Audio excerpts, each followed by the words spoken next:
जेमॉलॉजी म्हणजे रत्नशास्त्र हे याचं मराठी नामकरण झालं. पण जेमॉलॉजी म्हणजे नेमकं काय? रत्नाचा आयुर्वेदिक वापर कसा करायचा हे आयुर्वेदाच्या BAMS च्या कोर्समध्ये आहे. रत्नांची भस्म कशी करायची, रत्न हा अंधश्रद्धेचा विषय होऊच शकत नाही. रत्न जे असतं ते खरंच लाभतं का आणि कसं लाभतं? मंत्र म्हणजे पेन किलर, रत्न म्हणजे अँटीबायोटिक, उपासना म्हणजे अँटासिड.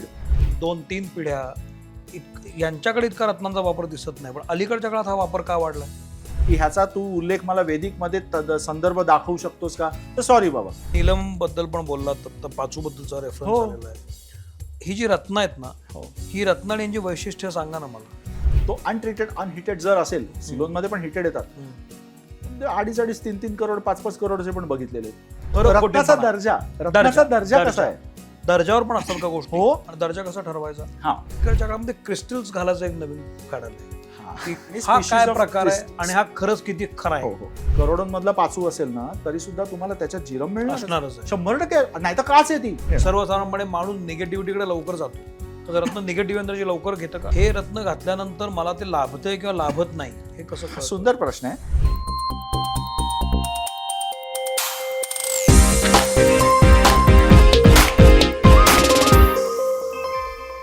नमस्कार, मी सौमित्र पोटे. मित्रमणेमधल्या उद्योग मंत्र सेगमेंटमध्ये तुम्हा सगळ्यांचं स्वागत. आपण आज भेटणार आहोत गौरव वैद्य यांना. गौरवजी, तुमचं मनपूर्वक स्वागत. नमस्कार. आजचा विषय फार इंटरेस्टिंग आहे. तो अशासाठी की आज अलीकडच्या काळामध्ये मी ज्या ज्या लोकांना भेटतो त्या सगळ्यांच्या बोटांमध्ये वेगवेगळ्या प्रकारच्या अंगठ्या मला दिसतात. आणि सगळ्या त्या अंगठ्या म्हणजे एंगेजमेंट रिंग मी समजू शकतो किंवा एखाद्या देवीची रिंग, पण प्रत्येकाच्या बोटामध्ये अलीकडच्या काळात हल्ली खूप झालंय वेगवेगळी रत्न दिसायला लागतात. बरं, ती आधी अंगठ्यांमध्ये दिसायची, आता बँड्स पण आलेत, त्याचे क्रिस्टल बँड्स पण त्याच्यामध्ये आलेले आहेत. जेम्स वेगळे आणि आता क्रिस्टल वेगळे असे हा प्रकार हल्ली खूप पाहतोय मी. यातून हा विषय आला की रत्न काय सांगतात, जेमॉलॉजी, रत्नशास्त्र काय असतं, ते खरंच वर्क करतं का, कसं वर्क करतं, रत्न ठरवायची कशी, शोधायची कशी, खरी कोणती, खोटी कोणती, महाग कोणती, स्वस्त कोणती, असे अनेक हजारो प्रश्न माझ्या मनात आहेत. त्या सगळ्याच्या तुम्हाला उत्तर द्यायची आहेत. चालेल. तर तुमचं स्वागत. आणि अर्थातच तुमचा खूप मोठा अभ्यास आहे. तुम्ही जवळपास 20-25 वर्ष या सर्व क्षेत्रामध्ये कार्यरत आहात, तुम्हाला माहिती आहे. तर माझा पहिला बेसिक प्रश्न हा आहे गौरवजी, की जेमॉलॉजी म्हणजे रत्नशास्त्र हे याचं मराठी नामकरण झालं. पण जेमॉलॉजी म्हणजे नेमकं काय आणि त्याचा तुमच्या जगण्यावर, तुमच्या एकूणच दैनंदिन रोजंदारीवर किंवा कामावर कसा परिणाम होत असतो? सर्वात आधी धन्यवाद सर तुमचे. पुन्हा एकदा तुम्ही मला बोलावलं तिथे आणि मला बोलण्याचा एक चान्स दिलात.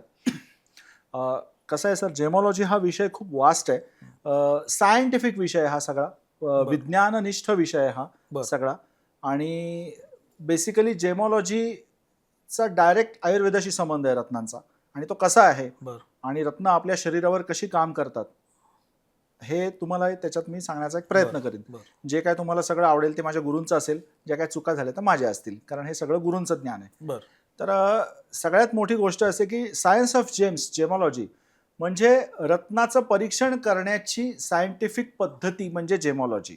नुसतं परीक्षणच नाही त्याच्यात, तर रत्नांचं कुठल्या मदर रॉक कुठला आहे, तो कुठल्या खाणीतली ती पैदाइश आहे त्या रत्नाची, म्हणजे जवळजवळ 250 ते 300 बिलियन वर्ष आपण म्हणू, 300 बिलियन इयर्स वगैरे, एक एक पाचू किंवा एक रत्न आपल्या हातात, माणिक जे फाईन क्वालिटीमध्ये आपण आता बघतोय ना, ते 300 कोटी 400 कोटी वर्षापूर्वी पासून ते तयार होत होत होत त्याची फायनल स्टेज आज ही आहे. हे सगळ्यात महत्वाचं आहे. मिनरल्स मधली सगळ्यात उच्च दर्जाची स्पीशीज म्हणजे हिरा, की हिऱ्याचा जन्म मिळाला त्याला, म्हणजे तो त्याच्यातनं मुक्त झाला, म्हणजे त्याचं फायनल स्टेज आहे मिनरलचं. त्या जसं मानवाचा जन्म मिळाला मग त्याच्यातनं मुक्तीकडे जाणं, तसं मिनरल्स मधलं सगळ्यात अतिउच्च असेल तर तो हिरा आहे. तर मुळामध्ये त्याचं परीक्षण करणं, ते कुठल्या खाणीतलं रत्न आहे, प्रत्येक रत्नाला एक एक म्हणजे डेन्सिटी काय त्या रत्नाची, त्या रत्नाचा हार्डनेस किती, त्या रत्नाला रिफ्रॅक्टिव्ह इंडेक्स काय आहे, वर्तनांक म्हणतात ज्याला, गणिताने सिद्ध करता येतो तो, की त्याच्यातनं रेज पास ऑन होताच आहे प्रिझम टेस्ट मधून. त्या तर रिफ्रॅक्टोमीटर हे एक इन्स्ट्रुमेंट असतं, त्या रिफ्रॅक्टोमीटर मधनं रिफ्रॅक्टिव्ह इंडेक्स काढता येते रत्नाची. सायंटिफिक जॉमेट्री येते आणि हा मॅथमॅटिक्स आणि जॉमेट्रीचा विषय जेमॉलॉजी हा.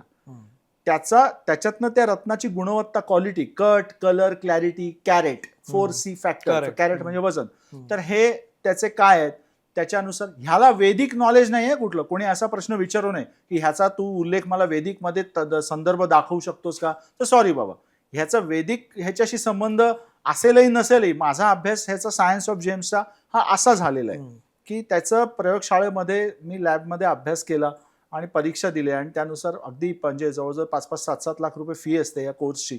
जेमॉलॉजिकल institute of India, gemological institute of America. म्हणजे रत्नाचं वस्तुनिष्ठ परीक्षण कसं करायचं की हिऱ्याचा हार्डनेस 10 आहे, माणिक, पुष्कराज आणि नीलमचा 9 आहे, पाचूचा हार्डनेसच कमी आहे, ठिसूळ रत्न आहे, जरा फटका बसला तर फुटेल, 7.5, 3, 3.5 वगैरे असा आहे त्याचा. म्हणजे मुद्दा सांगायचा काय की हे टेक्निकल ऍस्पेक्ट्स धरून त्या रत्नाचं आपल्याला किंमत ठरवता येते की ह्याचं ट्रान्सपरन्सी किती आहे त्या रत्नाची, कट, कलर, क्लॅरिटी, कॅरेट, वजन किती आहे, प्राइस हे प्राइस का आली, त्याची क्वालिटी काय, गुणधर्म देण्याची क्षमता किती, कॉस्मिक रेजला खेचून घेण्याची त्याची क्षमता किती आहे त्या पर्टिक्युलर रत्नाची, हे आपल्याला त्याच्यातनं सिद्ध करता येत असतं. की रत्न आहे की तुम्हाला कुठलाही माणिक काय, पाचू काय तुम्हाला 10-12 हजारात पण मिळेल, 1-1.5 करोड 2 करोड मध्ये पण मिळेल. पण अलीकडच्या काळात 400-500 रुपयाला पण मिळतात. हा, पण मग ते जे आहे ना, मुद्दा सांगायचा काय की तो ग्लास फिल्ड असेल. करेक्ट, लक्षात आला. आता हे जे रत्न आहे, हे सगळा अभ्यास करण्याचं शास्त्र म्हणजे जेमॉलॉजी. करेक्ट. आता तिकडून मी ते लाभण्यावर येतो. मोस्ट ऑफ 100 पैकी 99.99 लोक रत्न का घालतात किंवा बोटामध्ये किंवा गळ्यामध्ये, तो लाभतो. आता मी गळ्यात घालतो, मला माझ्या कोणी विचार हातात नाही बाबा, मी गळ्यात घालतो, म्हणजे आपल्या जवळ ठेवतात. तर खरंच हा रत्न जे असतं ते खरंच लाभतं का आणि कसं लाभतं? छान प्रश्न आहे, अतिशय सुंदर प्रश्न आहे, सायंटिफिक प्रश्न आहे. सगळ्यात महत्वाचं आहे की मला पहिले चेष्टा करायची लोक, तू काय म्हणे हे सगळं करतो, जग कुठे चाललंय, विज्ञान कुठे चाललंय, देश कुठे चाललाय, मला कुठे जायचं हे मी बघितलं. मला अभ्यास त्याचा करायचा हे मी ठाण मांडून घेतलं, कारण रत्नांविषयी मला भयंकर आकर्षण होतं की हे शिकायचं. आणि मी लहानपणापासून ॲस्ट्रॉलॉजी 16व्या-17व्या वर्षापासून शिकण्याचा प्रयत्न चालू केला. तो अव्याहत आजही माझं प्रॅक्टिस चालू आहे. मुद्दा हा सांगायचा होता की 22-23व्या वर्षीच मी जेम्सकडे आकर्षित झालो आणि तेव्हापासून मी नॉलेज घ्यायला सुरुवात केली. आणि ज्या दिवशी मला कळलं ह्याचा डायरेक्ट आयुर्वेदाशी संबंध आहे, तिथे म्हटलं मी माझी खुणगाठ पक्की केली की मला हे शास्त्र शिकायचं आहे. मग त्याची फी मला भरण्यासाठी मी तेवढं स्वतःला काबिल करून घेतलं. तोपर्यंत मी कोर्स नाही केला, पण ज्ञान घेतलं. पण एवढी मोठी फी भरायची असेल, मला परीक्षा द्यायची असेल, तर मला त्याची इंतजाम केला पाहिजे. बरोबर. पण मी माझी हाऊस पूर्ण करून घेतली की मला जेमॉलॉजिस्ट व्हायचं.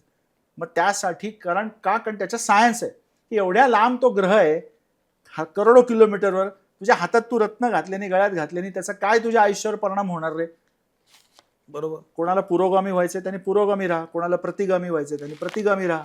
मला काय व्हायचंय, मला शिकायची एक अधिकार दिलाय निसर्गाने, दैवी, तो मी शिकणार. मी हे म्हणून शिकलो आणि मग मला कळलं मी त्याच्या मागे एक सायन्स ऑफ जेम्स काय आहे, तर कॉस्मिक रेज आहे. ती करोडो किलोमीटर वरती व्हॉयजर या अंतराळ यानाने गुरुचा फोटो काढला जुपिटरचा, करोडो किलोमीटर लांब तिथे शनीचा फोटो काढला कॅसिनी अंतराळ यानाने, आणि त्याचा फ्लॅश तो परावर्तित झाला नासामध्ये, प्रिंटमध्ये परावर्तित झाला.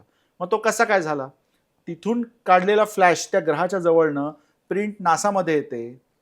मग काहीतरी एक दुवा आहे, पण तो दुवा तर दिसत तर नाही, काहीच दिसत नाहीये, पण फ्लॅश टाकला की प्रिंट येते नासामध्ये. बरोबर. म्हणजे काहीतरी कनेक्शन तिथलं आहे इथे. ते कनेक्शन म्हणजे कॉस्मिक रेज आहे. आणि तेच कनेक्शन आपल्याला त्या ग्रहावरून येणारे कॉस्मिक रेज आपल्या शरीरावरती पडून आपल्याला त्या ग्रहाचा इफेक्ट येत असतो. ग्रह नाही बिघडला, ग्रह कधीच बिघडत नाही, ग्रह आहे तिथेच आहे पत्रिकेत. डिग्रिकली पोझिशन त्या ग्रहाची काय आहे त्याच्यावरती ते ठरेल. मगाशी मी म्हटलं ना की मंगळ हा शस्त्राचा कारक आहे. मग मंगळाची डिग्रिकल पोझिशन काय की ते ठरवणार की हे शस्त्र, ह्याचा वापर आर्मी, नेव्ही, एअरफोर्स, पोलीससाठी होईल का टेररिझमसाठी आणि गुन्हेगारीसाठी होईल. मग त्या मंगळाची डिग्रिकली पोझिशन ठरवते अंशात्मक पत्रिकेमधली. बरं. मग ती पोझिशन जर ग्रह अशुभ असेल म्हणजे काय की तो नको त्या ठिकाणी अशुभ स्थानी पडलाय, अशुभ ग्रहांच्या दृष्टीत आहे, युती योगात आहे, तर त्याचे विपरीत परिणाम आपल्याला ते कॉस्मिक रेज व्यवस्थित येत नाहीत आपल्या शरीरावर. आणि ग्रह शुभ स्थितीत असेल तर त्याचे कॉस्मिक रेज जे आहेत ते आपल्या शरीरावर, आपल्या आभामंडळावर व्यवस्थित येतात. मग आपल्याला अपेक्षित रिझल्ट मिळतात त्याचे. पण मग हे जे कॉस्मिक रेज येतात हेच व्यवस्थित करण्यासाठी आपल्याला रत्न मदत करतात, एक मीडिएटर, एक मीडियम म्हणून. अच्छा. हे मंत्राने पण येऊ शकतात. मंत्र म्हणजे पेन किलर, रत्न म्हणजे अँटीबायोटिक, उपासना म्हणजे अँटासिड. पंचसूत्री दिले बृहत्पराशरी होराशास्त्रात बरं. की ग्रहांचे ते अनपेक्षित आपल्याला अपेक्षित रिझल्ट हवा एखाद्या ग्रहाचा चांगला की जो मिळत नाहीये. त्यासाठी त्या ग्रहाचे मंत्र, त्या ग्रहाचं रत्न, त्या ग्रहाची उपासना, त्या ग्रहाचा यंत्रविधी, यंत्रपूजन त्या ग्रहाचं आणि त्या ग्रहाची तांत्रिक उपासना, तांत्रिक विधी करून त्या ग्रहाचे बळ मिळवणं, बरं. हे पंचसूत्री दिलेली आहे. पण प्रत्येकाला यंत्रपूजन आणि तांत्रिक विधी जमतीलच त्या ग्रहाचे करण्यासाठी असं जरुरी नाही. कळलं का? बरं. जसं आपण गणपती पूजतो, तो नॉर्मल गणपती पूजतो आणि तंत्रविद्येतनं गणपतीचं पूजन केलं जातं, तर ते म्हणजे निळ्या गणपतीचं, उच्चिष्ट महागणपतीचं. गणपती आहे, पण त्याची सात्विक पूजा करतो ती आपण भाद्रपदात करतो, जी ती सात्विक पूजा झाली. पण तांत्रिक पूजा करायची असेल तर गणपतीचं रूप वेगळं आहे तिथे. तिथे उच्चिष्ट महागणपतीचं अधिष्ठान तंत्रविधीच्या माध्यमातून मांडलं जातं. तंत्रविधीचाही मी अभ्यास, तांत्रिक विद्येचाही मी तांत्रिक विद्या म्हणजे काय, तंत्रशास्त्राचा मी अभ्यास करतो माझ्या गुरूंच्या अंडर. मी नाव नाही सांगू शकत त्यांचं, पण आजही शुद्ध तंत्रविद्येचा अभ्यास मी करतो. तंत्र इज फॉर हिलिंग, तंत्र इज नॉट फॉर डिस्ट्रक्शन. मग ते काय एक टेक्निकच आहे ना, रत्न वापरणे. या माध्यमातून आपण ते कॉस्मिक रेज आपल्या शरीरावर आयदर मंत्राने आणा, तंत्राने आणा, यंत्रपूजने आणा, पण आपण ते कॉस्मिक रेज आपल्या शरीरावर आणून आपलं ग्रहाची पोझिशन चांगली करतोय. ते इफेक्ट चांगले येत आहेत. या अलीकडच्या काळामध्ये रत्नांचं प्रमाण रत्नांवरचा विश्वास म्हणा किंवा त्याचा वापर इतका का वाढलाय? ज्योतिषशास्त्र कैक वर्ष, हजारो वर्षापूर्वीचं आहे. आयुर्वेद कैक हजारो वर्षापूर्वीचं आहे. रत्न कैक लाखो कोटी वर्षापासून आलेली आहेत. मग आपल्या आधीच्या पिढ्या, 2-3 पिढ्या यांच्याकडे इतका रत्नांचा वापर दिसत नाही, पण अलीकडच्या काळात हा वापर का वाढलाय? अवेअरनेस हा फार मोठी गोष्ट आहे. जसं आजकाल आध्यात्मिक अवेअरनेस पण खूप वाढलाय. कित्येक लोक पहिले बदल्या काही पिढ्यांमध्ये आध्यात्मिक अवेअरनेस फार कमी होता, फारच कमी होता. पण आजकाल मोठमोठी शिबिर, प्राणायाम, ध्यान जसं वाढत गेलं, हा स्पिरिच्युअल अवेअरनेस वाढण्याचा हे एक पर्व आहे. सुरू झालं 2012 ते 14 पासून आणि ते 2078 ते 80 पर्यंत राहणार आहे. बरं. हे असे काही मोठमोठे स्कॉलर्स, स्पिरिच्युअल स्कॉलर्स म्हणतात, मी नाही म्हणत. आणि त्यानुसार बरोबर साधारणतः 2007 ते 2010, 2012 पासून रत्नांचं महत्व वाढण्याचं प्रमाण सुरू झालं. कारण तो फेजच येणार होता. तो पर्टिक्युलर फेज आपल्या पृथ्वीच्या इतिहासात तेव्हाच येणार होता, असं मोठमोठ्या स्कॉलर्सनी म्हटलेलं आहे. त्यामुळे ते फेज आलेला आहे. त्यानुसार रत्नाची महती, रत्न ही फार पूर्वापार आहेत. आयुर्वेदामध्ये तर सर्रास वापर, रत्नाचा आयुर्वेदिक वापर कसा करायचा हे आयुर्वेदाच्या BAMS कोर्समध्ये आहे. रत्नांची भस्म कशी करायची, रत्न हा अंधश्रद्धेचा विषय होऊच शकत नाही. जर वाग्भटाचार्याने वाग्भट संहितेत, चरकाचार्याने चरक संहितेत स्पष्ट उल्लेख केलेला आहे की संधिवात हा पूर्णपणे जर का बरा करायचा असेल तर त्याच्यात काही अंशी शनीच्या नीलम रत्नाचं भस्म काही अंशी औषध म्हणून वापरा. इतर जे काय मुळ्या असतात, चूर्ण असतात, वनस्पती असतात, त्यांच्यासोबत आयुर्वेदिक औषधांमध्ये संधिवात, रोमॅटिझम, आर्थरायटिसच्या विकारांमध्ये औषध म्हणून शनीच्या नीलम रत्नाचं भस्म वापरा असा उल्लेख आहे. मी नाही म्हणत, उल्लेख आहे. डर्मॅटॉलॉजी, त्वचारोग, गॅस्ट्रोएंट्रोलॉजी, पोटाच्या पचनाच्या समस्या, एंडोक्रायनॉलॉजी, हार्मोनियल आपले हार्मोन सिस्टीम व्यवस्थित ठेवते ती एंडोक्राईन सिस्टीम, त्याच्या व्याधी म्हणजे थायरॉइड वगैरे ग्रंथी, त्याच्यानंतर ENT नाक कान घसा, त्याच्यानंतर न्यूरोलॉजी म्हणजे ब्रेनशी रिलेटेड विकार काय असतील तर, हे असे जे काय असतात प्रकार, हे सगळे बुधाच्या अंडर येणाऱ्या गोष्टी आहेत. मिथुन राशी, कन्या राशी आणि बुध. मग ह्या सगळ्या आजारांवरती पाचू रत्नाचं भस्म थोड्या प्रमाणात वापरा हा उल्लेख तुम्हाला आढळेल या संहितांमध्ये. त्यांनी उगाच नाही दिलं. मग त्यांनी जर दिलं तर त्यांना चॅलेंज करणारे आपण कोणते, तर महान सायंटिस्ट होते. कर्मप्रधान असा नसा, तो तुमचा वैयक्तिक प्रश्न आहे. आम्ही आमच्या कर्मावर विश्वास ठेवतो, आम्हाला काही ह्याची गरज नाही पडली. तुम्हाला गरज नसेल पडली म्हणून तुम्ही सायन्सला नाकारू शकत नाही तुम्ही, कारण ते महान सायंटिस्ट होऊन गेलेत आपल्या सगळ्यांपेक्षा आणि त्यांनी ह्याचा शोध लावला नुसता नाही तर त्यांनी सिद्ध करून दाखवलं. आणि ज्योतिषशास्त्रामध्ये हाडांचा कारक आहे शनी, हे टॅली झालं. आयुर्वेदाचा आणि ज्योतिषशास्त्राचा घनिष्ठ संबंध असा येतो होलिस्टिक अप्रोचने. त्यामुळे जर का डी विटॅमिन शनीच्या अंडर असेल आणि हाडं शनीच्या अंडर असतील तर आर्थरायटिस हा आजार, रोमॅटिझम, संधिवात हा आजार बरा करण्यासाठी शनीच्या नीलम रत्नाचं भस्म हे जोड उपाय म्हणून वापरा. आयुर्वेदात त्याचा उल्लेख आहे. नीलम बद्दल पण बोललात, पाचू बद्दलचा रेफरन्स आलेला आहे. ही जी रत्न आहेत ना, ही रत्न आणि यांची वैशिष्ट्य सांगा ना मला. एक एक बेसलाईन म्हणून, फाउंडेशन म्हणून. बेसलाईन म्हणजे काय, की रत्नांची वैशिष्ट्य म्हणजे काय, की रत्न आपल्याला लक आणि फॉर्च्यून देतात. म्हणजे तेच परत आपलं कॉस्मिक रेस त्या ग्रहाचे व्यवस्थित आपल्या शरीरावर येतात. त्या माध्यमातून जे काय त्या ग्रहाशी निगडीत आजार असतील ते पर्टिक्युलर आजार त्याने व्यवस्थित होण्यासाठी मदत होते. हे पूरक आहेत. तुम्ही एखादी गोष्ट असं नाही करू शकत की नुसतं मी आता रत्न घातला आभाळाला हात लागले, असं नाही होत. ते उदाहरणार्थ जोड म्हणजे उपचार मला ते पद्धती आहे. सांगा ना, प्रत्येक रत्नाची एक वैशिष्ट्य काय आहे? हा आणि म्हणजे तुम्ही आता जसं की माणिक रत्न हे ऊर्जा देणार आहे, कारण रवीची ऊर्जा ही प्राण ऊर्जा आहे आणि मंगळाची ऊर्जा ही आक्रमक ऊर्जा आहे. बरं. शक्ती ऊर्जा जी आहे ना ती मंगळाकडे येते बरं. आणि प्राण ऊर्जा जी आहे ती रवीकडे येते. रवीची ऊर्जा ही पोषक आहे. बरं.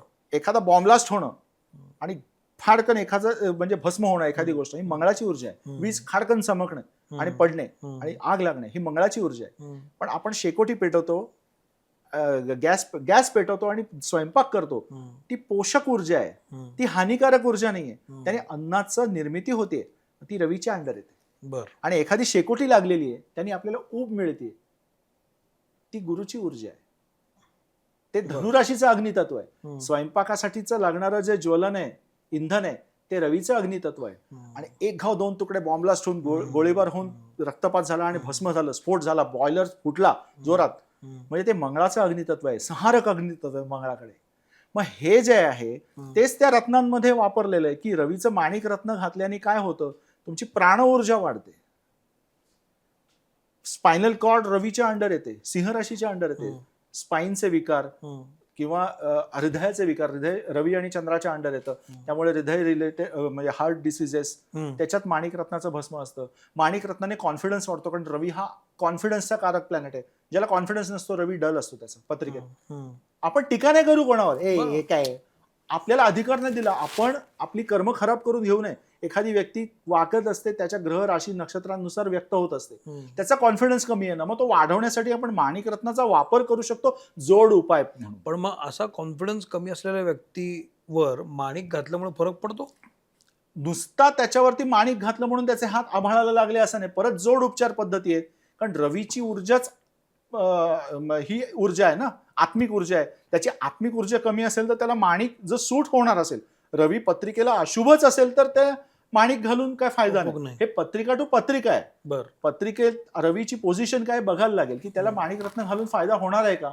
रवी डॅमेज झाला शनीमुळे की मंगळामुळे का राहूमुळे, मग तो कुठल्या कॉम्बिनेशन्सनी परम्युटेशन्स कॉम्बिनेशन्सनी डॅमेज झालाय, त्यानुसार आपल्याला रत्न मंत्र उपासना हे द्यावे लागतात. त्याच्यातला एक पार्ट म्हणजे रत्न आहे. रत्न म्हणजे तुम्ही आता रत्न घातलं म्हणजे तुमचं आता सगळं व्यवस्थित, असं मी कुठे चॅलेंज देत नाही कोणाला आणि क्लेम करतही नाही, कारण ते पराशरांनी पण केलं नाहीये. भगवान पराशरांनी बृहत पराशरीत पण हा उल्लेख आहे की ही जोड उपचार पद्धती आहे, त्याच्यामध्ये पंचसूत्रीत हा उल्लेख आहे. आता अलीकडच्या काळामध्ये कुठलं रत्न घालायचं कुठलं नाही घालायचं असं ज्याचा त्याचा गाईड सांगत असतो, तो त्याचा त्याचा प्रश्न आहे. पण हे रत्न घातल्यानंतर मला ते लाभतंय किंवा लाभत नाही हे कसं कळतं? सुंदर प्रश्न आहे, की गुरुमुखी विद्या आहे, ज्योतिषी, त्यामुळे चांगल्या गुरुकडनं ज्ञान घेतलं असेल तरच हे तुम्हाला उत्तम देता येईल, चांगलं नॉलेज देता येईल लोकांकडनं. कुठली PhD ची डिग्री घेतली, ज्योतिष पंडित, ज्योतिष विशारद, आमका तमका झालं काहीतरी म्हणून तुम्ही चांगलं ज्योतिष सांगाल हे जरुरी नाही. माझ्याकडे कुठली PhD नाही आहे. माझा 25 वर्षांचा आजचा जो काय अभ्यास आहे माझ्या गुरूंकडेही नव्हती, पण वाचेवर मोर्या सिद्ध होता.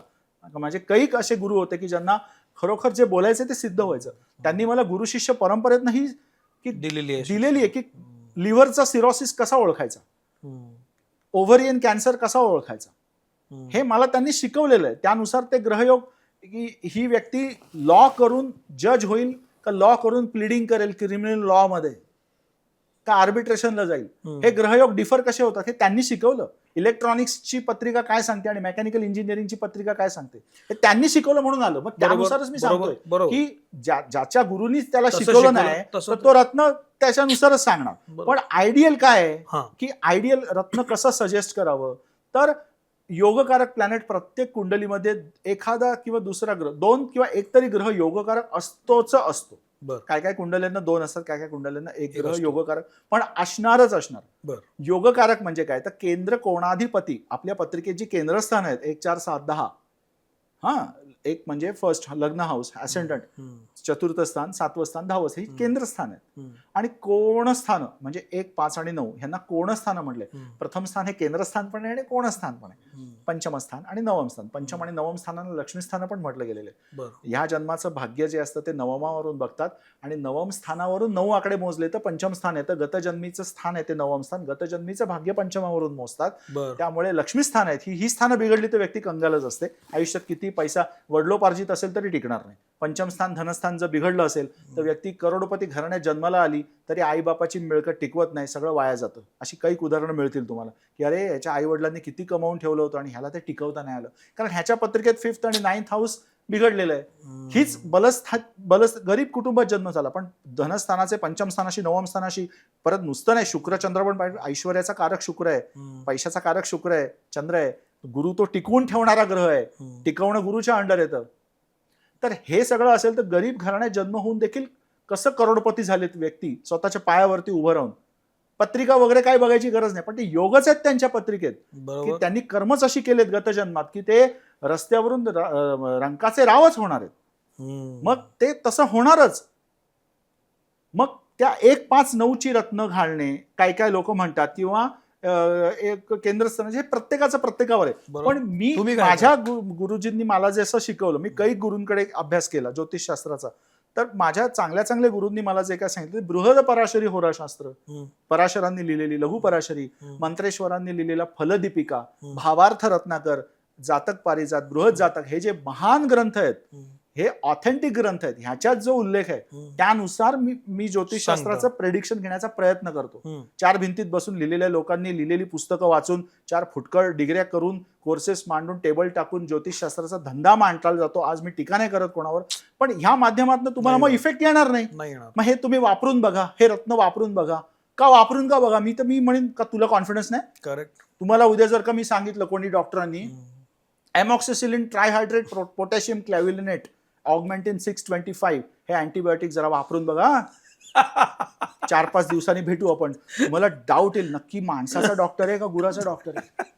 चला काय होईल ना, एवढं मोठं अँटीबायोटिक तुम्ही देताय शेड्यूल ड्रग, डाऊट येईल ना की हा घेऊन बघा म्हणतोय म्हणजे ह्याला कॉन्फिडन्स आहे की नाही. मग तुम्ही जरा नीलम वापरून बघा, माणिक वापरून बघा, जरा बघू. अरे तू वापरून बघा म्हणजे काय मस्करी आहे का? रत्न अँटीबायोटिकचं काम करणार आहे. जर विवाहस्थानी राहू, नेपच्यून आणि मंगळ पूर्ण युती असेल आणि अशा व्यक्तीला जर सांगितलं तू जरा गोमेद वापरून बघ जरा, आणि ते शनीच्या अनुराधा नक्षत्रातली युती असेल तर विषयच संपला, नीलम वापरून बघ जरा, तो बायकोकडनं मार तरी खाईल, नाही तर बायको घरातनं निघून तरी जाईल, नाही तर काहीतरी त्याच्यावर क्रिमिनल ऑफेन्स टाकेल बायको. पण मला एक सांग, हे जर त्याने रत्न घातलं तर थैथयाट होईल.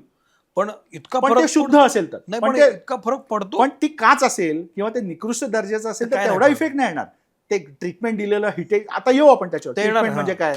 पण ते ओरिजिनल गोमेद, ज्याला सिलोनचा श्रीलंकन गोमेद दिला, हेझोनाईट म्हणतात ज्याला इंग्लिशमध्ये, किंवा त्याला नेपच्यूनचं ओपल हे रत्न, शुक्राचं रत्न नाही, ओपल हे मिथ आहे बाहेर, शुक्राचं रत्न म्हणून विकतात ओपल, तो पण खोटा विकतात. ओरिजिनल ओपल, ऑस्ट्रेलियन ओपल 8-8, 10-10 हजार पर कॅरेटनी सुरू होतं, पर कॅरेटनी ओरिजिनल ओपल. ऑस्ट्रेलियन ओपल अव्वल असतो. त्याला जर ओपल दिला किंवा त्याला जर हे दिलं किंवा त्याला मंगळाचं रत्न जरी दिलं नुसतं पवळं, रेड कोरल इटलीचं किंवा जपानचं, आयदर तो बायकोला मारेल, नाही तर बायको त्याला मारेल, नाही तर काहीतरी भांड्या वितुष्ट येईल, बायको घर सोडून निघून जाईल. बायकोच नाही असं नाही, म्हणजे बाईनी घातलं तर पुरुष तरी काहीतरी म्हणजे काहीतरी होणार, पण वैवाहिक जीवनाचा वाट लागायची वेळ येईल. नको ते रत्न वापरलं त्याने, त्या विवाहस्थानाशी रिलेटेड आधीच विवाहस्थान दूषित आहे त्या व्यक्तीचं, आणि ह्याच्यातनं हे केलं तर काय किती अवस्था होईल. मग हे वापरून बघा आणि करून बघा हा विषय असा नाहीये. हे कॉन्फिडेंटली तुम्हाला गुरुकडनं विद्या ग्रहण केली तर तुला रोखठोक सांगता आलं पाहिजे की बाबा. आणि योगकारक ग्रहाचं रत्न म्हणून मी सजेस्ट करतो माझ्याकडनं, केंद्र कोणाधिपती जे असतात आपले, त्यांची रत्न सजेस्ट करावी. पण ते पण अशुभ असतील तर ते लिमिटेशन, म्हणजे शेवटी कसं आहे, आडात असेल तर पोहर येतील. बरोबर. आता रवी केंद्र कोणाधिपतीमध्ये शनियुक्त चंद्रयुक्त अष्टमात बसला जाऊन, तर त्याला रविचंद्र शनीची युती म्हणजे ऍक्सिडेंट होण्याचे योग आहेत किंवा स्वतःच्या हाताने स्वतःचं नुकसान करण्याचे योग आहेत. आणि तो स्वतःचं नाही, तो कुटुंबाचं पण नुकसान करेल. अशा व्यक्तीला माणिक किंवा नीलम किंवा काहीतरी दिला, मोती दिला त्याचा रविचंद्र शनीचा, तर त्याच्यात त्याला तो योगकारक असून पण तो अष्टमात गेला ना. मग काय झालं, मग त्याचं तुम्ही अपेक्षित रिझल्ट कसे म्हणू शकता की नाही रत्न घातलं ना आता माझं शेवटी ह्याच्या आडात ह्याची लिमिट किती आहे, ह्याचा सोल प्लॅन ब्ल्यूप्रिंट काय लिहिली गेलेली आहे ती आपल्याला कळते. पत्रिकेचा दर्जा प्रथम दर्शनी पटकन कळलाच पाहिजे की ह्याच्या आयुष्यात हा कितीपर्यंत लांब उडी मारू शकतो, का हा लंबे रेसचा घोडा आहे. हा आत्ता असा वाटतोय, पण ह्याच्या कालांतराने ह्याची आयुष्यातली स्थिती 45-50च्या आसपास बऱ्यापैकी येईल. हा आत्ता जरी जोडे झिजवतोय, खरडे घासतोय कोणाच्या तरी कडे, पण कालांतराने हा खूप चांगल्या स्थितीत येईल, कारण त्याच्या तशा दशा येणार आहेत पुढे. तुम्ही आता बोलतो खूप नवीन म्हणजे खूप गोष्टी सांगितल्या, त्या हळूहळू पण त्याच्याकडे जाऊ. एक की रत्नांबद्दलच्या मिथ्स काय आहेत, समज गैरसमज, हा आपण रत्न विषय घ्यायचा. अँटीबायोटिक आहे. किंवा लोकांना वाटतं की हे असतं, जसं तुम्ही म्हणालात की लोकांना वाटतं पण तसं नसतं, असं मिथ्स काय आहेत आपण त्याच्याकडे नंतर येऊ. अ, नुसती रत्न असून उपयोग नाही, त्याची काय म्हणतात, त्याची तुमच्या भाषेत काय म्हणतात मला त्याला कळत नाही. ते खरं रत्नाचा खोटेपणा. रत्नाचा दर्जा कसा आहे. दर्जावर पण असतात का गोष्टी, हो. आणि दर्जा कसा ठरवायचा. हा, मग आता कसं असतं की आफ्रिकन माइन्स मधली काही रत्न अशी असतात की जी फिकट पिवळा आहे, त्याचा बँकॉकमध्ये थायलंडमध्ये नेऊन त्याच्यावरती प्रोसेस करून त्याच्या थर्मल हिटिंग प्रोसेसनी कलर एनहान्स करता येतो, वाढवता येतो. फिकट निळ्याचा डार्क निळा करून वाढवतो, तो नीलम झाला.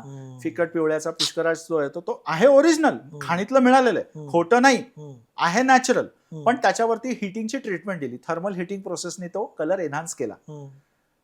माणिक आहे, फिकट लाल आहे, मग त्याच्यावर थर्मल हिटिंग प्रोसेसनी कलर एनहान्स केला. नॅचरल आफ्रिकन रुबी तर खूप महाग आहे, नॅचरल जो असेल तो खूप चांगला आहे, पण थर्मल हिटिंग प्रोसेसनी त्याचा कलर ट्रीटमेंट देऊन वाढवता येतो. अशी रत्न तुम्हाला हळूहळू स्वस्तात मिळू शकतात. म्हणजे अख्खं माणिक पण 20-25 हजारात मिळेल बँकॉकचं. आफ्रिकन रुबी ओरिजिनल अनट्रीटेड भाव असेल तर तो काय म्हणजे असं काय नाही, 60-70 हजारापासून सुरू होतो तो, चांगल्यापैकी त्याच्यावर ट्रीटमेंट नाही दिली कुठली. म्हणजे मुद्दा सांगायचा काय मला की ग्लासफिल ट्रीटमेंट पण देता येते, आहे नॅचरल, की ते रत्न आहे खाणीतलं काढलेलं, पण ते चमकवण्यासाठी त्याच्यात काचेचा चुरा भरून चमकवता येतो. मग तुम्हाला वाटेल वा वा किती छान चमकतंय, पण ते त्याचा तो इफेक्ट नाही येणार जो अनट्रीटेड अनहिटेड स्टोन असेल, त्याचा तो इफेक्ट कसा येईल. पण मग चांगलं काय, मग तेच आहे ना, म्हणजे आता श्रीलंकेतली रत्न उत्तम असतात. आता बर्माचा रुबी जो आहे तो अव्वल मानला जातो. न्यू बर्मा, ओल्ड बर्मा त्याचं बघायला पण मिळत नाही, फार कमी आहे महुआच्या खाणीतला, कारण ती खाणच बॅन केली बर्मीज गव्हर्नमेंटनी, कोणी उतरत नाही आता. ज्याच्याकडे माल आहे तो राजा आहे. 50,000 80,000 पर कॅरेट, 50,000 पर कॅरेट, ₹1,00,000 पर कॅरेट. ओल्ड बर्माचं माणिक बघायला पण नाही मिळणार, म्हणजे अव्वल आहे ते. न्यू बर्माची माणिक आहेत, चांगली आहेत, ती पण असं अनट्रीटेड असतात, हिटिंगची ट्रीटमेंट नाही दिली. पण त्याचा बँकॉकच्या माणिकशी तुलना नाही होणार. बँकॉकचा माणिक म्हणजे काय आहे की ठीक आहे, तुम्हाला 25-30 हजारात, 30 हजारात, 35 हजारात अख्खं माणिक पाहिजे असेल तर तो आहे. हा, पण तुम्हाला अनट्रीटेड अनहिटेड वस्तू हवी असेल तर तो न्यू बर्माचं माणिक म्हणजे हवं असेल तर ते 8,000 पर कॅरेट पासून सुरुवात होते. अनट्रीटेड माणिक मी घालणं, माणिक समजा मला लाभतोय, अनट्रीटेड माणिक घालण्यामुळे काय फरक पडतो आणि तो घातल्यामुळे काय फरक पडतो. मग त्याची ऊर्जा ग्रहण करण्याची कैक पटींनी जास्त आहे ना. आता सिलोनमध्ये पण श्रीलंकेत हायेस्ट हिटेड रत्न येतात, असं नाही की बँकॉकचीच रत्न हिटेड आहेत, श्रीलंकेतली पण रत्न हायेस्ट हिटेड असतात, नीलम वगैरे. पण तो हिटेड नीलम घालणं, ब्ल्यू सफायर हिटेड घालणं आणि तो अनट्रीटेड अनहिटेड घालणं, ह्याच्या जमीनच पण फरक आहे. कारण शेवटी नॅचरल नॅचरल ओळखणार कसं ते आता जेमोलॉजीचा अभ्यास झाला असेल तर तुमच्यासारख्या व्यक्तीला हातोहात, म्हणजे तुम्ही गेलात तर मी टीका नाही करत कोणावर, 90% नाही, 90% माल हा मार्केटमध्ये हिटेडच विकला जातो. फार ओरिजिनल माल असेल तर तो म्हणजे रत्न म्हणून घेताना पारखून घ्यावं. चांगल्या जेमोलॉजिस्टचं म्हणजे सर्टिफिकेट का सिंथेटिक रत्नाचं पण येतं, सगळं ग्लासफिल्डचं पण मिळतं. आहे नॅचरल ना, तुम्ही प्रूव्ह करू शकत नाही ते खोटं आहे, कारण ते नॅचरल आहे. त्याच्यात काचेचा चुरा भरून ते फक्त ग्लासफिल्ड प्रोसेसने चमकवलंय, आहे नॅचरल. अख्खा तुम्हाला जर का कोणी सांगितलं मला 5-5.5 हजारामध्ये पुष्कराज आणून दे 4 कॅरेट, कुठून आणून देणार. मग ग्लासफिल्ड त्याला सांग, पण खोटा धंदा नाही करत मी त्याला सांगतो की तुला 5-5.5-6 हजारामध्ये अख्खा 4 कॅरेटचा पुष्कराज तर ग्लासफिल्ड येईल, बँकॉकचा ट्रीटमेंट दिलेला. ही इन्व्हेस्टमेंट आहे, हा खर्च नाही. तुला चांगला इफेक्ट हवा असेल तर बँकॉकमध्ये पण 1-1.5 करोडचे पुष्कराज मी बघितलेले. हो का? हा, खूप सुंदर, सोन्याचं पाणी आहे असं वाटेल. ऍक्च्युअली तुम्हाला वाटेल सोन्याचं पाणी आहे, बघत बसाल, छान इफेक्ट येतो. पण श्रीलंकेचा पुष्कराज जो आहे तो अनट्रीटेड अनहिटेड जर असेल, सिलोनमध्ये पण हिटेड येतात, 2.5, 3 करोड, 5 करोडचे पण बघितलेले. त्याची पद्धतच वेगळी, त्याचं लस्टर वेगळं, त्याचं कट कलर क्लॅरिटी, त्याचा इफेक्ट त्याचा खूप सुंदर असतो. मग त्याची कंपॅरिझन नाही होणार ना. मला एवढंच हवंय की BMW त्याच्यातनं प्रवास करणं आणि मारुती ऑल्टो किंवा वॅगनर ती काय कमी आहे अशी ती पण गाडी चांगली आहे, करेक्ट. पण बीएमडब्ल्यू आणि ऑडीची त्याला सरच नाही ना. याच्यामध्ये जो इफेक्ट आपल्याला हवा असतो पूर्ण तो different आहे. कसा फरक कशामुळे मग पडतो? तो कॉस्मिक रेजला ग्रहण करण्याची क्षमता ज्या रत्नाची चांगली आहे ते रत्न त्याला पटकन इफेक्ट देणार. कॉस्मिक रेजला ग्रहण करण्याची क्षमता ज्या रत्नाची डल आहे ते रत्न स्वस्त असणार, 100% स्वस्त असणार, म्हणूनच त्याची प्राइस कमी आहे. असं हिटेड जे असतात त्यामुळे त्याची नाही, कमी होते. हिटेड आहे म्हणूनच त्याचा इफेक्ट कमी येईल असं नाही, नाही पण अनहिटेड अनट्रीटेड जे आहे ना ते ते मी कधी- समजलं ऑडीमध्ये बसण्याचं जे मजा आहे बीएमडब्ल्यू मर्सिडीजमध्ये ती त्याला येणारच नाही. अलीकडच्या काळामध्ये लॅब ग्रोन एक प्रकार आहे. डायमंड लॅब ग्रोन असतो, जास्तीत जास्त डायमंड लॅब ग्रोन करता येतो.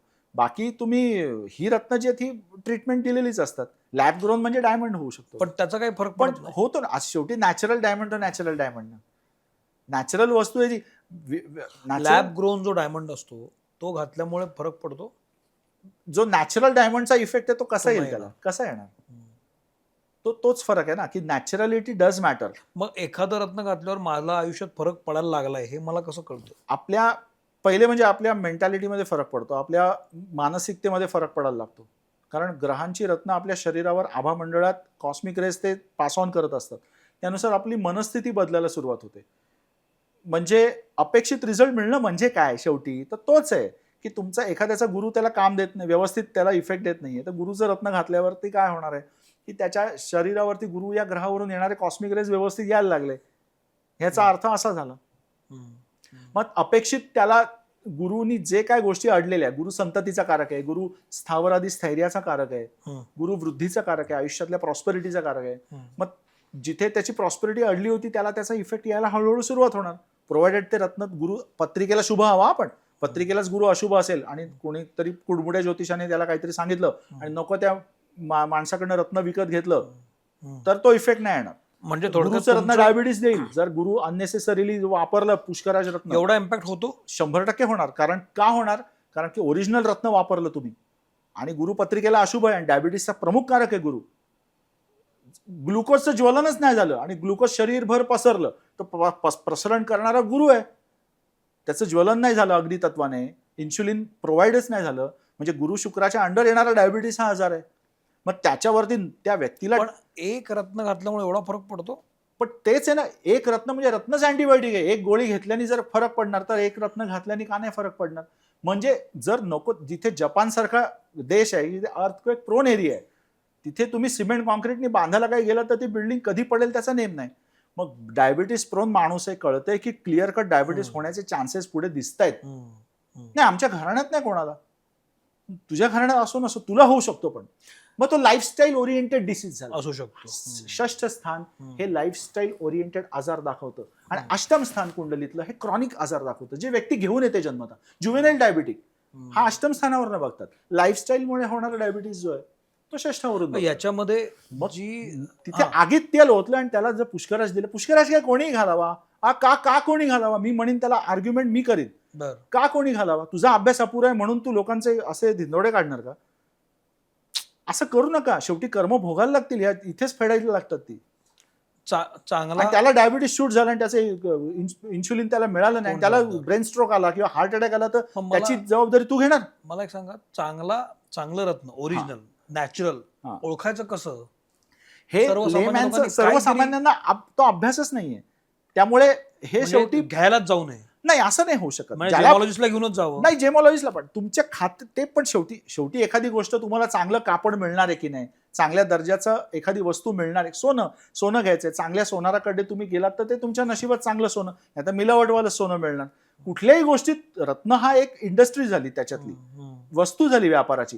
प्रत्येक ठिकाणी कुठे ना कुठेतरी माल न्यूट्रिशन आणि माल प्रॅक्टिस ही चालते, तसं रत्नात पण चालते. आता एक महत्वाचा प्रश्न मी विचारणार आहे जो मला आत्ता सुचलेला आहे. चांगल्या व्यक्तीकडनं घ्या, ऑथेंटिक तुम्हाला जर खात्री आहे की ह्या व्यक्तीकडनं फसवणूक होणार नाही, की बाबा बॅरलेल माइन्सचं रत्न विकायचं आणि सिलोनच्या माइन्सचं सांगून, आफ्रिकेतल्या माइन्सचं रत्न विकलं सिलोनच्या माइन्सचं सांगून, तुम्हाला काय माहिती हे कुठल्या माइन्सचं आहे? चांगला माणूस फार महत्वाचा मुद्दा आहे. विश्वासू चांगला पाहिजे. विक्रेता, चांगला विश्वासू, चांगला माणूस, चांगला ज्योतिषी शोधायचा कसा?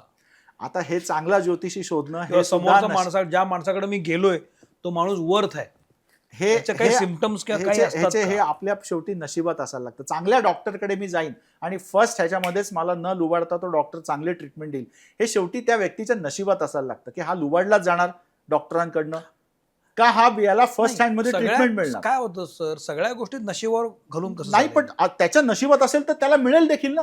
काही काही लोकांना पण माझ्या नशिबाला मिळेल म्हणून बसून चालणार नाही नाही, मला. बसून नाही पण मग चालणार. मी जेव्हा 4 ज्योतिषांकडे जाईन तेव्हा यातला कुठला मुद्दा चूज करायचा? मुद्दा मला हाच म्हणायचा आहे की आता माझी आई मला लहानपणापासून 4 लोकांकडे 4 काय कैक लोकांकडे नेलं. त्याच्यातल्या 8 ते 10 लोकांनी तर फसवलं. कारण आम्ही तर तेव्हा लहान होतो, मला काही कळत नव्हतं. आईला हा ह्याला हे रत्न द्या, ह्याला हे द्या, तर तुम्ही हे घाला, तुम्हाला हे व्यवस्थित होईल, ते व्यवस्थित होईल. पण शेवटी माझ्या नशिबात जेव्हा तो योग आला प्रॉपर शिकण्याचा आणि प्रॉपर लोक मिळण्याचा, तेव्हा मला ते ज्ञान मिळालं. एखादा बिचारा नाडलाच जात असतो. नाही, पण असं आहे, ज्योतिषी कडे मी का जातो, जेव्हा माझ्या नशिबात काहीतरी होईल हे मला माहित नसतं आणि तो मला सांगतो, कदाचित तो योग लवकर येतो, जवळ येण्याची शक्यता निर्माण होते. अशा वेळेला मी चूज कसं करायचं कुणाला? ते ते म्हणून तर मी म्हटलं की हा शेवटी नशिबाचा भाग आहे. बरं. की हे आपल्याला शेवटी नशिबावर की ह्याला आयुष्यात ह्या गोष्टीला रिलीफ मिळणार आहे की नाही, चांगला डॉक्टर मिळणार आहे की नाही, चांगली ट्रीटमेंट मिळणार पुन्हा आहे तो की नाही. कर्माचा सिद्धांतच आहे. नाही, पण मग ते कारण जर त्याच्या मी चांगलं केलं असेल तर मला चांगला माणूस भेटेल. जरुरी नाही. गत जन्मांमध्ये तुम्ही काही चांगलं केलं असेल तर ह्या जन्मात तुम्हाला त्याचे सगळे इम्पॅक्ट चांगले येतात. आपण म्हणतो ना की हा एवढ्या लेवलला झाला, एवढा मोठा त्याला मानसन्मान आहे समाजात. अरे त्याच्या गत जन्माची कर्म आहेत, पण ह्या जन्मात त्याने चांगलं केलं नसेल तर पुढच्या जन्मांमध्ये त्याला ते फेडावंच लागणार आहे. शेवटी हा कर्म सिद्धांतानुसारच घडण्याचा योग आहे की एखाद्याचं काम अडत नाही, पटकन होतं. हम्म. त्याला कुठेच अडवणूक येत नाही. मग तो त्याच्या कर्मावरती भर देतो आणि म्हणतो बघ मी कर्म केलं. अरे तुझ्यासारखे कैक लोक कर्म करतायत, ते बिचारे तरंगतायत. हम्म. एखाद्याला पटकन पत्रकारितेच्या दुनियेमध्ये सक्सेस मिळतो, बरोबर. ग्लॅमर मिळतं, हम्म. मोठमोठ्या लोकांचे बाईट्स घ्यायला मिळतात. एखादा बिचारा उन्हात उन्हात पावसाच्या न्यूज देतोय, कुठेतरी गटार तुंबल्याच्या न्यूज देतोय. मग हे का होतं? हा बिचारा हा तो मेहनत पण नाही मेहनत करत. करतो, तो हा पण मेहनत नाही करत का? पण ह्याच्या पत्रिकेत दशम स्थानाचे, षष्ठ स्थानाचे, नोकरीच्या स्थानाचे, कर्मस्थानाचे योग हे मृत्यू स्थानाशी निगडित, व्ययस्थानाशी निगडित होत आहेत शनी चंद्राच्या राहूच्या माध्यमातून. बिचारा त्याच न्यूज देतोय, आयुष्यभर तसाच राहील फिरत तो. अजून 5 वर्षांनी गेला तर एखादं न्यूज चॅनल बदली केलं असेल त्याने, काम तेच पण करत तेच करणार ते. त्याला सक्सेस मिळणारच नाहीये. बरं. पण ह्याचा अर्थ निराश होऊ नये. हा. जर त्याच्या पत्रिकेत ते योग असतील पुढे मागे तर कधी ना कधी शेवटी आडात असावं लागतं. या सगळ्यामध्ये रत्न हा एक भाग झाला. हा एक भाग आहे. ऐका ना, अलीकडच्या रत्न मला समजली. हो.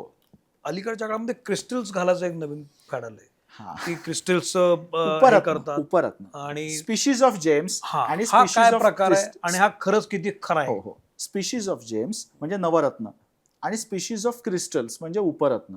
तर उपरत्न जी असतात ना, ती रत्न म्हणजे कोण आहे की शेवटी एक फार मोठं उच्च स्थान आहे आणि त्याचा एक उपरत्न नावाचा एक त्याचा उपसबस्टिट्यूट प्रकार म्हणजे ती क्रिस्टल्स आहेत. चंद्राचं उपरत्न म्हणजे मोती या ग्रहाचं उपरत्न मूनस्टोन आहे.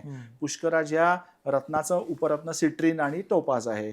पाचू ह्या ग्रीन एमरल्ड ह्या रत्नाचं उपरत्न म्हणजे पॅरिडॉट आणि ऑनिक्स आहे. हुबेहूब दिसतं तसं, पण ज्याला फरक असते तो पटकन कळेल. आता कसं असतं की ही क्रिस्टल्स आहेत, ह्या क्रिस्टल्समध्ये पण जीव आहे, या क्रिस्टल्समध्ये पण एनर्जी आहे. पण क्रिस्टल्सची एनर्जी जी असते ती चार्ज करावी लागते किंवा कधी कधी कमी, पण त्याची पॉवर कमी आहे. कारण की वाग्भटाने उल्लेख काय केलाय की चरकाने उल्लेख काय केलाय त्यांच्या संहितांमध्ये आयुर्वेदात की शनीच्या नीलम या रत्नाचं भस्म वापरा ना. बरोबर. लॅपिज लॅझ्युली अमेथिस्ट ही शनी या ग्रहाची उपरत्न आहे. नीलमची उपरत्न आहे ती. लॅपिज लॅझ्युली हा इफेक्ट तर तोच देईल ना? नाही, इफेक्ट कसा तो देईल?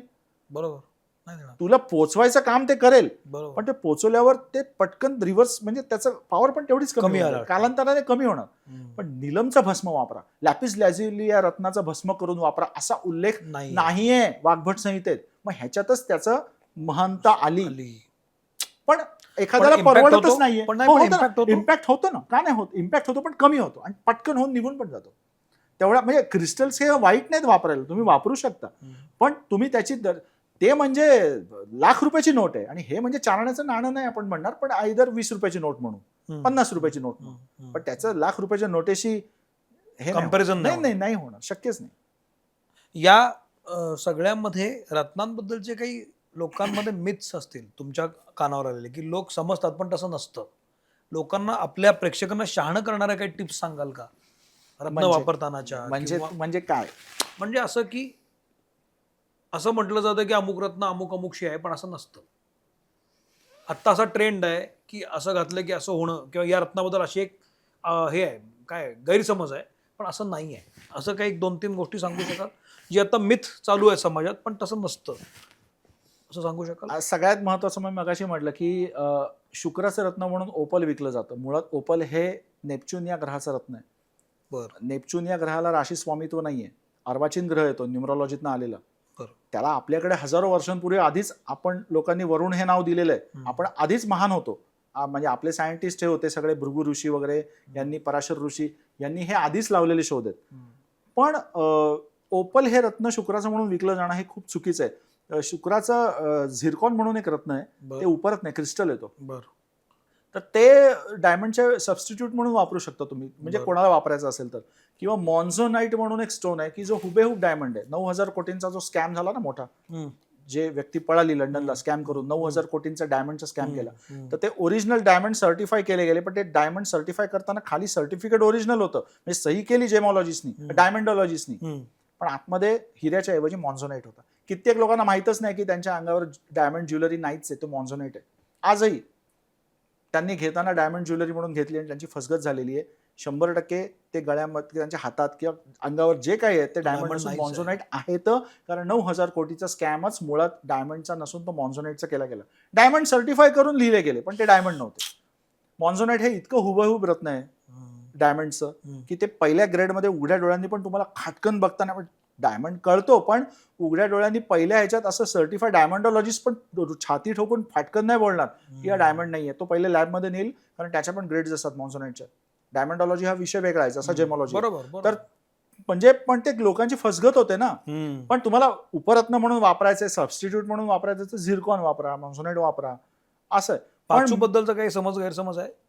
प्रत्येक रत्नाबद्दलचे गैरसमज आहेत. प्रत्येक रत्नाबद्दलचे लोकांच्या मनात मिथ्स आहेत ना, की शनीचं नीलम रत्न वापरू नये. हो, नीलम रत्न रावाचा रंगाचा राव करतं. अरे जिथे शनी योगकारक आहे पत्रिकेला, तिथे ते रत्न वापरायलाच पाहिजे. वृषभ आणि तुळ ह्या लग्नांना शनी हा योगकारक आहे.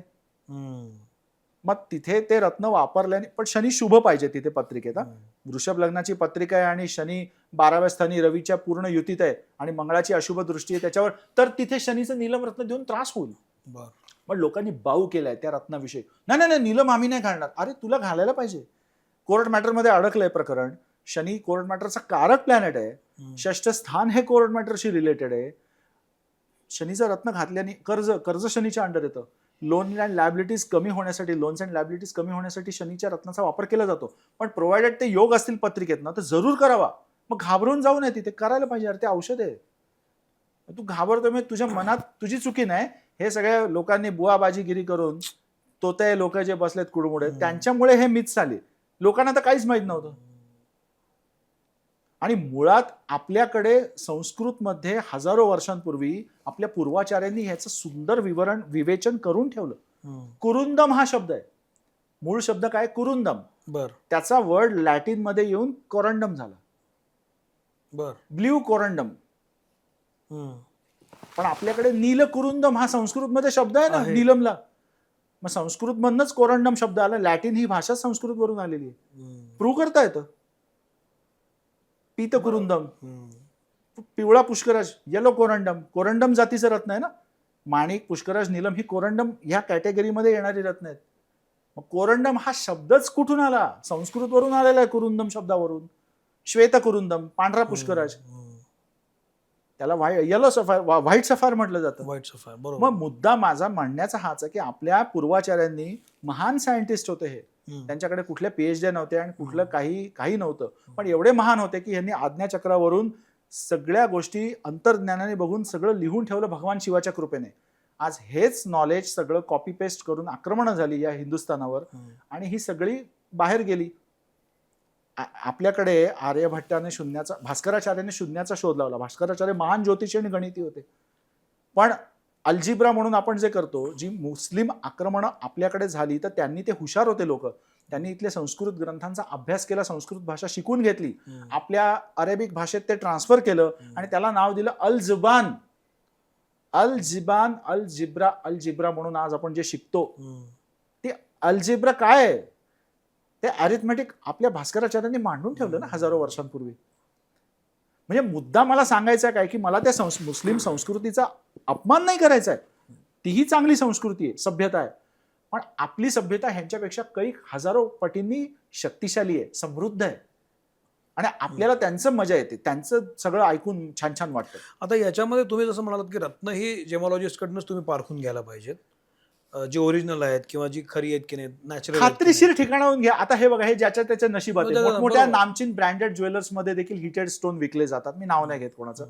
पण आता ठीक आहे, ज्याचं त्याला ज्याला जे सांगायचं ते करेल कोण, त्याची ती कर्म आहेत. आपल्याला ह्याच्यात नाही. मी माझ्याकडे आलेल्या क्लायंटला त्याच्या आर्थिक बजेटनुसार त्याचं बजेट काय पहिले विचारतो. आपल्याला कसे शिरा दिसतात, चामखीळ आहेत, तीळ आहे, तसे रत्नाला पण शिरा आहे, चामखीळ आहेत, तीळ आहेत. त्याला जिरम म्हणतात. रत्नाच्या शिरांना जिरम म्हणतात. Black bubbles, white bubbles, inclusion हे त्याला टेक्निकल नाव आहे. जेमॉलॉजीच्या वर्डमध्ये काय म्हणतात, इन्क्ल्युजन्स अँड फेदर्स. हे करोडोंमध्ये रत्न असेल तरी असणार, मायक्रोस्कोपिक त्याचं इम्प्रेशन कमी दिसेल. म्हणजे उघड्या डोळ्यांनी ते दिसणारच नाही पहिले, दिसलं तर फार मायन्युटली दिसेल. पण मायक्रोस्कोपिक इम्प्रेशन जर घेतलं तुम्ही तर ते क्लिअर कट बबल्स त्याच्यात जिरम कुठे ना कुठेतरी असणार. करोडोंमधला पाचू असेल ना तरी सुद्धा तुम्हाला त्याच्यात जिरम मिळणार 100%. नाही तर काच आहे ती, नाही तर तिथल्या तिथे समजायचं काच. एक पण जिरम नाही तर समजून द्यायचं काहीतरी गडबड आहे. किंवा इन्क्ल्युजन फेदर्स हे असलंच पाहिजे, पण ते मिनिमल असेल तर त्याची पारदर्शकता चांगली समजायची. पाचू किंवा नीलम किंवा कुठलंही रत्न उघड्या डोळ्यांनी ते क्लिअर कट दिसतात, जिरम, white bubbles, black bubbles, feathers. त्याची प्राइस कमीच असणार. ते रत्न ओरिजिनल असणार पण त्याची प्राइस कमी असणार. आत्ताच्या काळामध्ये जे काही काही लोक सरसकट सांगतात की बाबा कुंभरास आहे तर अमुक वापरा, कन्या आहे तर मी तमुक कोणावर वापरा. टीका नाही करत. चूक हे आहे ना. एवढं सोपं नाहीये हो. नाहीये. हे एवढं सोपं नाही. नाही. कन्या राशी आहे का, बुध आहे काय, पाचू वापरा. अरे कन्या राशीचा स्वामी बुध हा अष्टमात मंगळयुक्त असेल, जर का कन्या राशीचा स्वामी बुध अष्टमात मंगळयुक्त असेल आणि जर त्या व्यक्तीची लग्न वृश्चिक असेल, म्हणजे तिथे त्याला मिथुन राशीत ती युती झाली मंगळ बुधाची आणि त्याच्यावर अशुभ शनीची दृष्टी असेल, त्याला पाचू घालून कन्फ्युजन वाढणार त्याचं. किंवा हेच जर षष्ठस्थानी असेल तर मग, आणि तो जर का कर्क राशीचा बुध असेल आणि त्याच्यात शनी बुध चंद्र युती झाली आणि त्याच्यात शुक्र सापडला आणि त्याला जर का पाचू रत्न वापरायला दिलं एखाद्याने, त्याची इम्पॉर्टन्सी वाढेल, इम्पॉर्टन्सीकडे जाईल ते. कारण बुध नपुंसक तत्वाचा ग्रह आहे. अननेसेसरी त्या व्यक्तीला बुधाचं रत्न दिलं तुम्ही, त्याला गरज नव्हती. म्हणजे किती मोठा परिणाम. बऱ्याचदा असं होतं ना की जी रत्न अंगठ्या असतात हे आपल्या वडिलांच्या आजोबांच्या असतात. आईचं रत्न मुलाने वापरू नये, मुलाचं रत्न बापाने वापरू नये, एकाचं रत्न दुसऱ्याने वापरू नये. कारण रत्न ऊर्जा खेचून घेतं. बापाचं रत्न मुलानं नाही वापरायचं, कारण की कोणाचंच वापरू नये. कारण आपल्या इंडिव्हिज्युअलिस्टिक बायोलॉजिकल त्याचा इम्पॅक्ट होत असतो. रत्न ऊर्जा खेचून घेतं. जर का एखाद्या व्यक्तीचं रत्न तुटतं, फुटतं, हरवतं, पडतं, म्हणजे त्याच्यावरचं संकट गेलेलं समजावं. आणि त्या रत्नाने ती ऊर्जा खेचून घेतली आणि ते रत्न तिथून डिस्ट्रॉय झालं.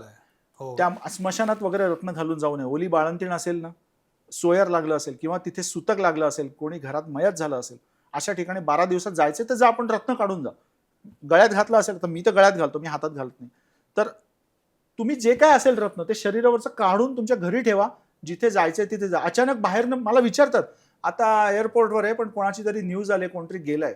म्हटलं हे बघ, तुझी इच्छा, रत्न तिथे घेऊन गेला, ओरिजिनल रत्न आहे, त्यांनी ऊर्जा खेचून घेतली, ते तुला नेगेटिव्ह इम्पॅक्ट 100% देणार म्हणजे देणार.